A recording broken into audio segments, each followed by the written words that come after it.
السلام علیکم ورحمت الله وبرکاتو. دوستانو، نن تاسو ته زموږ دا ویډیو د دغه په باره کې را او حفاظ کرامو دپاره. نن سبا هو لکه تاسو ته به خلک وي چې یاره حفظ به څنګه کې، حفظ به یادې څنګه، خو څوک نن سبا څوک دا نه وي چې یاره د دې مرۍ به څنګه استعمال کوې تراو ټیم کې، چې یاره څنګه به ته وایې او چې ستا لکه مسلسل ته شلو رکاتو پورې ته چې کوم دی په یو شان چې دا دغه وی سبق وی لکه. نو د دې باره کې تاسو ته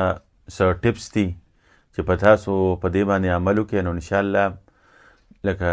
شل تراویح به انشاءالله تاسو یو شانتي کوئ، چې څنګه تاسو په لومبۍ کې څنګه سړی تازه وي ورته او مرۍ ورته څنګه ښه لکه دغه یي که نه 2 رکاته 3 رکاته 4 رکاته خو څه مسله نه ده، خو مسلسل چې 60 رکاته ته ښه مزیدار لکه په یو دغه باندې طرز مې چې مرۍ باندې بوج نه راځي. نو د دې باره کې تاسو ته څه ټپس په درکو. لومبۍ خو دا دی چې تاسو کوشش وکئ چې د لوډ سپیکر استعمال وکئ.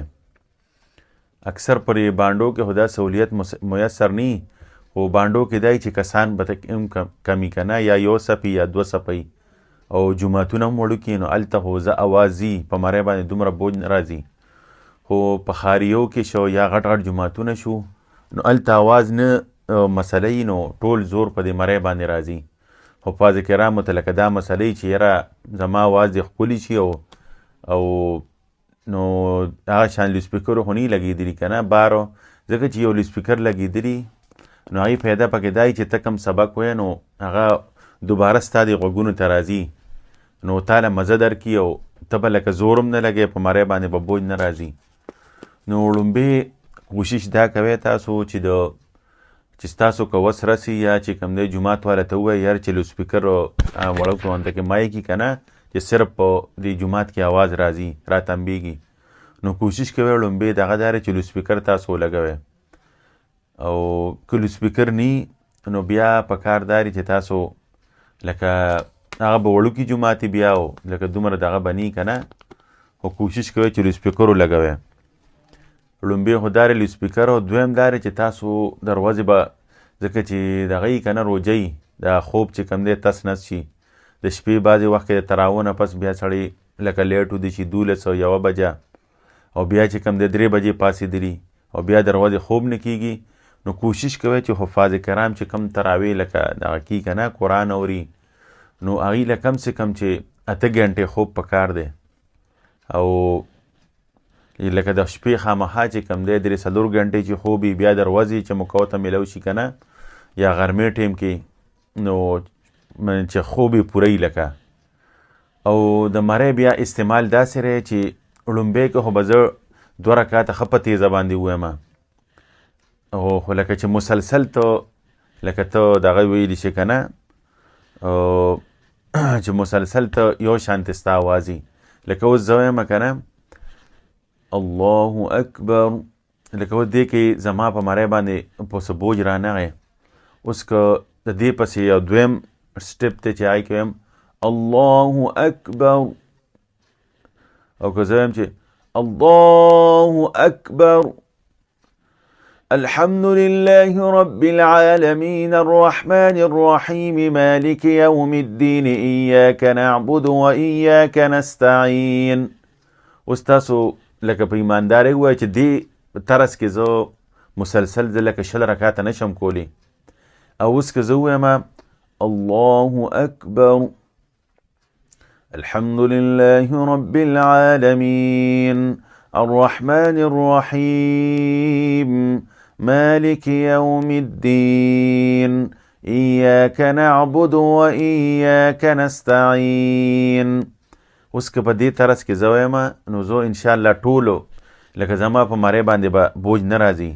لومبۍ کې به دا کوشش کوئ چې تاسو به لکه تیز اواز نه کوئ، بلکل په سلو، بلکل چې ستاسو مرۍ ګرمه شي، لکه چې څنګه که تاسو خیال کړي که د ورزش ځای کې یا د جم کې یا نور داسې خلک ورزش کوي، نو له اول نه داسې بدن ګرمي لږه غونته کې منډه ووهي او ځان لکه کوشش کوي چې بدن ګرم شي. نو تاسو به هم کوشش کوئ چې لومبۍ کې تاسو په سلو په دمه دمه سبق به وایئ، چې ستاسو دا مرۍ ګرمه شي او چې مرۍ یو ځل روانه شي نو بیا خیر دی که لږ غونته کې که نه خو لومبی کې به کوشش کوئ چې تاسو څنګه په سړی پاڼو باندې خیږي که نه نو په دمه دمه لومبی به تاسو به بره ځئ لکه دا نه چې یکدم تاسو بس مرۍ باندې بوج پرې باسئ او په درمیان کې بیا ته کوم دی تاسو چې دغی بیا ورته مسله جوړوي ځکه چې ستا مرۍ دغی نو ستا به ټوله توجه ستا دې مرۍ ته به او بیا به تا چې کوم تراوي شاته به مقتدیان هم تنګ وي او ته به هم تا باندې مسله یي که نه ځکه چې مرۍ خرابوي نو ته به کوشش کوې چې زر زر د دې نه ځان بېغمه کړمه نو بیا خو لکه دا خو دا نه دی چې بس ځن بیا بېغمه کېدی نه شي د هغې نه نو کوشش کوئ چې لومبۍ نه په دمه دمه به وی او بیا به په دمه دمه به تاسو اواز له تیزي ورکوئ لکه چې ستاسو په دغه باندې بوج نه راځي او کوشش کوئ چې ستاسو دا دوه درې چې کوم دی شیزونه دي یو ګوره مالګه شوه تور مرچ شو لاچي شوه لاونګ شو دا به خوټه کوئ او یو بوتل کې به ځان سره واچوئ لاچي شوه لونګ او تور مرچ او لږه مالګه دا به مالګه خو او دا نور درې شیزونه به تاسو وټاکوئ او ځان سره به یو وړوکې غونته کې بوتل کې کېدی او داسې څه او لږه غونته کې داسې په دغه باندې په دې ګوته به لمده کې داسې او راډی به یې خورې او بله دا ده چې ځان سره به شنه چیک دی د هغې نه به هم یو 2 رکاته پس او یا 4 رکاته خو سړی هسې هم ناستي نو تکبیر وایي که نه نو هغې نه به هم تاسو یو ګوټه یا 2-3 ګوټه کوئ چې ستاسو بیا مرۍ دغې خو یخې اوبه به چرې هم نه څکئ ځکه چې که تاسو سمدستي مرۍ ګرمې یخې اوبه وڅکلې نو هغې سره به ستاسو اواز کینی او بس بیا به چې کوم دی تاسو تراوی نه شئ کولی او بله دا ده چې په یو اواز باندې به نه کوئ داسې چې مسلسل بس لګیا یې کله به اواز په دمه کوئ کله به